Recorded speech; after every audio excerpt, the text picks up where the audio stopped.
Hello viewers, welcome to Aslan's Closet. Let's check out the top Instagrammable spots in Kandy, Sri Lanka. Remember to like our video and subscribe to our channel. Don't forget to press the bell icon. You can also follow us on Instagram, Facebook and Twitter. The first sightseeing spot in Kandy is this beautifully sculpted white statue which displays Buddha in a seated nirvana pose and can be seen from the entire city of Kandy that sprawls out before it. The statue was built in 1972 and is only 2 kilometers from the Temple of the Tooth Relic. The Bahirawakanda Buddha statue is located alongside the Sri Mahabodhi Temple, which is on the top of the Bahirawakanda hill. The temple is open for worship throughout the day, and devotees are required to leave their shoes at the entrance or leave them with the caretaker at the entrance, but be sure to donate in support of their services and kindness. The temple management staff will only allow you entry inside the temple if you are wearing face masks. All tourists have to pay an entrance fee of 250 Sri Lankan rupees per person to get access to the temple and the Buddha statue. Let me show you around the other side of the temple now. When visiting the temple, it is very important to dress appropriately. Shoulders should be covered and long pants should be worn rather than shorts. There will be monks enforcing this, but please be respectful of their traditions and beliefs. If you are visiting a Buddhist temple for the first time, an important tip would be not to take selfies with the Buddha, as turning your back towards the Buddha is considered disrespectful. You can go up the stairs and climb the Buddha statue to enjoy the beautiful view of the entire city. If you're traveling with kids, the best time to visit the temple is in the afternoon, as the place is not crowded at that time. Otherwise, you can visit the temple at night when the entire statue is lit up and the city of Kandy spreads out in a map of twinkling lights. It is an incredible place to take photographs and hardly 5 minutes drive from the city center. There's a souvenir shop inside the temple where you can get some really cool stuff, and I definitely recommend you to visit this place.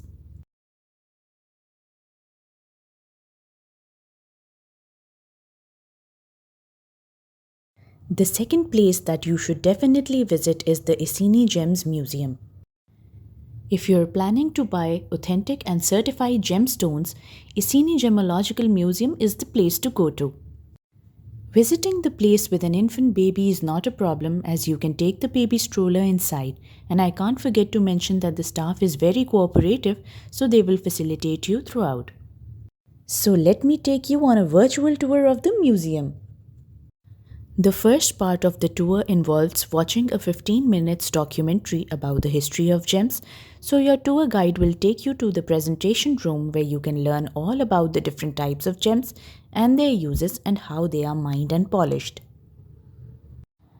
Did you know that Sri Lanka remains one of the single most important sources for fine gemstones, especially blue sapphire, ruby and yellow sapphire? And the blue sapphire was declared the national gemstone of Sri Lanka in October 2003. After this, your tour guide will take you to a room where different stones are displayed in their raw and polished forms. You can also look at the different variety of stones here and the different types of sizes they are available in. Some people believe that stones have healing abilities for the mind, body and soul, so choose your gemstones wisely. For example, sapphire is known as the stone of prosperity. Jade is another well-known stone known for prosperity and luck. Amethyst is used for healing, purifying and enhancing willpower. Bloodstone is said to improve circulation and provide support to blood-related issues. Rose quartz, sometimes referred to as the stone of love and believed to encourage love and trust. Moonstone is said to prompt feelings of inner strength and growth.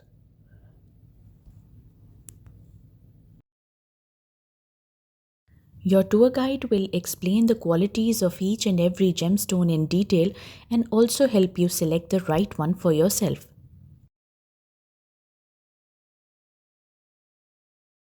The stones here are pretty expensive to buy, but they come with a certificate mentioning their cut and quality.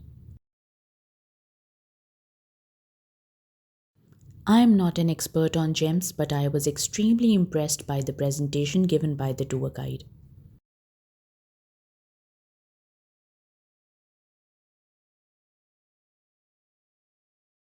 The museum is open from Monday to Saturday from 8 to 5 pm, and the entrance is also accessible by wheelchair.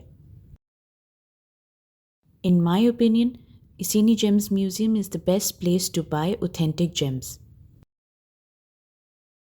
Their staff is very knowledgeable, and the best part is that they do not push the sales at all.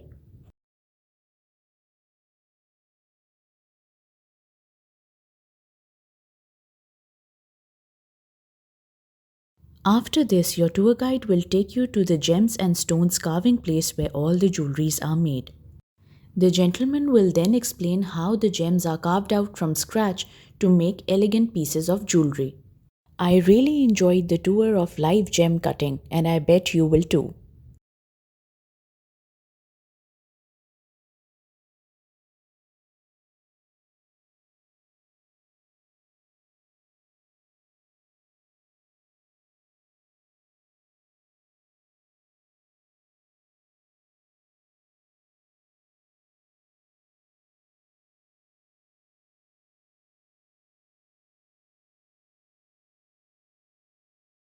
Next, your tour guide will take you inside a model mine of gems, explaining their formation and excavation.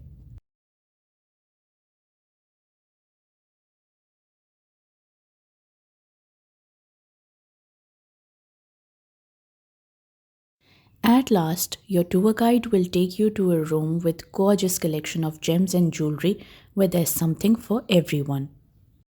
You can give them the jewelry designs you want and they will make it for you in a day or two. And if you change your mind, you have no compulsion to buy. Isn't that great? The third most Instagrammable spot in Kandy is the Kandy Clock Tower. The Kandy Clock Tower is located in the center of Kandy on the intersections of Sri Dalada Vidya, SWRD, Bandaranaike Mawatha and Hiragedra Mawatha. The clock tower was built by Haji Muhammad Ismail in 1950 in the memory of his son Muhammad Saki Ismail, who lost his life in an accident in Kaduganwa in August 1947. The fourth top Instagrammable spot in Kandy city is the Kandy Viewpoint. Kandy City Viewpoint is the most popular place for tourists to take photographs. The place is located near the Kandy Lake and is enclosed in breathtaking landscapes of mountains and meadows.